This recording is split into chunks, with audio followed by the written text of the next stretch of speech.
Hello everyone, আসসালামু আলাইকুম। সবাইকে স্বাগতম নতুন আরও একটা ভিডিওতে। তো আজকে কোথায় গেলাম, কি করলাম, সম্পূর্ণ ভিডিও কিন্তু দেখতে হবে আর জানতে পারবেন কোথায় গেলাম।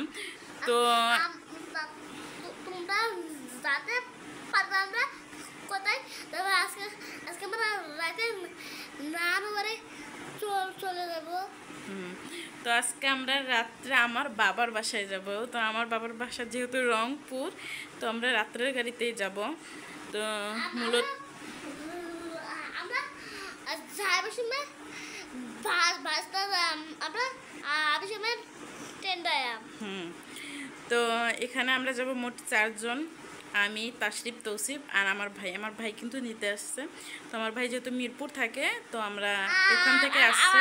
আমার আব্বু যাইব না না, তোমার আব্বু যাবে না। তো আমরা যাব। তো সম্পূর্ণ ভিডিওটা দেখতে থাকবেন। আর এখানে আমরা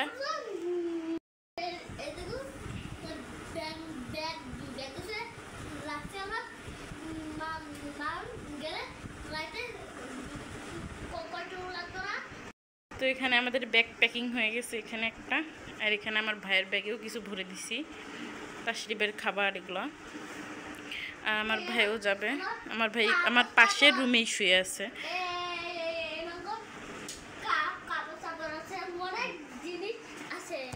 আর এই যে আমাদের বাইরের ওয়েদার। তো যেহেতু আমরা চলে যাব আমার বাবার বাড়িতে, যাওয়ার আগে আমি একবার ছাদের উপরে উঠতেছি আমার ড্রাগন ফলের গাছগুলোকে দেখতে। তো আমার ড্রাগন ফলের গাছগুলোকে দেখতে এসেছি আর আপনাদেরকে দেখাতে আসলাম। তো এই যে আমার ড্রাগন ফলের গাছ, মাশাআল্লাহ আপনাদের দয়া অনেক বড় হয়েছে।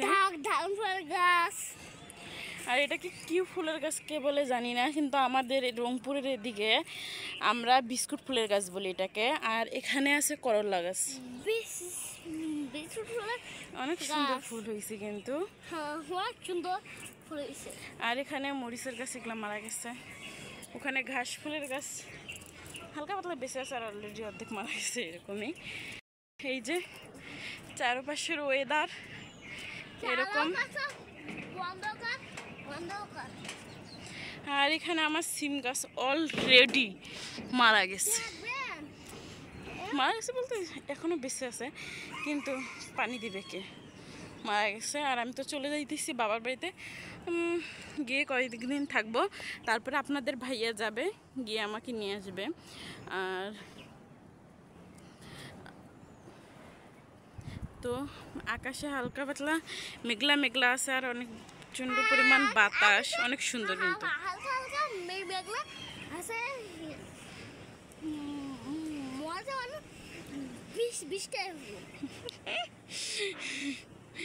তো তুমি কি খুব এক্সাইটেড তোমার নানুর বাসায় যাওয়ার জন্য? তো কিন্তু খুবই এক্সাইটেড নানুর বাড়িতে যাওয়ার জন্য। আর আমিও অনেক এক্সাইটেড, যেহেতু আমি আমার বাবার বাসায় যাব। আর আপনাদের ভাইয়ার অনুভূতিটা কি আমি জানি না, ও আমাকে বলতেছিল যে তুমি চলে যাবা, ভালো লাগবে না, এগুলো বলতেছিল। তো আমি বলছি তুমি কয়েকদিন পরে গিয়ে নিয়ে আসিও। আর ওরও একটু মনটা খারাপ, কারণ সারাদিন বাইরে কাজ করলেও রাত্রে কিন্তু বউয়ের সন্তানের মুখটা দেখলেও কিন্তু ভালো লাগে। তো আমি বললাম মন খারাপ করিও না, কয়েকদিন পরে গিয়ে তুমি নিয়ে আসিও আমাদেরকে। তো কয়েকদিন পরে যাবে, আমাদেরকে নিয়ে আসবে। আর আমাদের জন্য সবাই দোয়া করবেন, আমরা যেন সহি সালামতে ভালোভাবে যেন গিয়ে পৌঁছিতে পারি আমার বাবার বাসায়। আর আমার বাবার বাসায় যদি আপনারা ভিডিও চান, অবশ্যই কমেন্ট করে জানাবেন। আমি কিন্তু ভিডিও দিব আপনাদেরকে, চেষ্টা করব দেওয়ার জন্য। আর ওখানে হয়তো গিয়ে বেশি ভিডিও করা হবে না, আর আমি একটু কমই ভিডিও করি, যেহেতু আমার ছেলে কান্না করে, আমার কাজকাম করতে হয় এই জন্য। আর এই যে বাতাস, অনেক সুন্দর সুন্দর কিন্তু বাতাস হইতেছে, অনেক ভালো লাগতেছে। আর ছাদের উপরে ঠান্ডা ঠান্ডা বাতাস আসলে কিন্তু খুবই ভালো লাগে। আজকে কিন্তু মেঘলা মেঘলা আকাশ, সারাটা দিন রোদ ছিল না, সকালবেলা একটু রোদ ছিল, এখন কিন্তু একদম রোদ নাই। আপনারা দেখতেই পাচ্ছেন অনেক সুন্দর আকাশটা হয়ে আছে।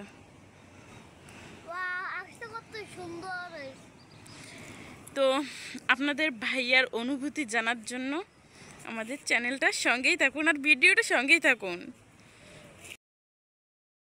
তো আমরা যে তোমাকে রেখে বাসায় চলে যাচ্ছি, বাপের বাড়ি যাইতেছি, তোমার কেমন লাগছে? তোমার ফিলিংস কি? আমাদেরকে ছেড়ে থাকতে তোমার কেমন লাগবে সেটা বলো।